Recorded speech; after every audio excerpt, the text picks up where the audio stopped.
Greetings, everyone. We are pleased to welcome you back to our channel.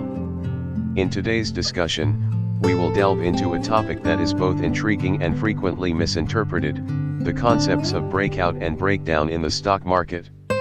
A breakout occurs when the price of a stock surpasses a predetermined level of resistance, while a breakdown takes place when the price falls below a specific level of support that it has previously struggled to breach. The occurrence of either a breakout or breakdown may indicate a significant change in market sentiment and often marks the onset of a new trend aligned with the direction of the breakout. Traders and investors closely observe these phenomena on price charts, as they present potential trading opportunities. If you found this video informative, please remember to like, share, and subscribe. Feel free to leave a comment below if you would like further clarification on any topic. We look forward to seeing you in our next video.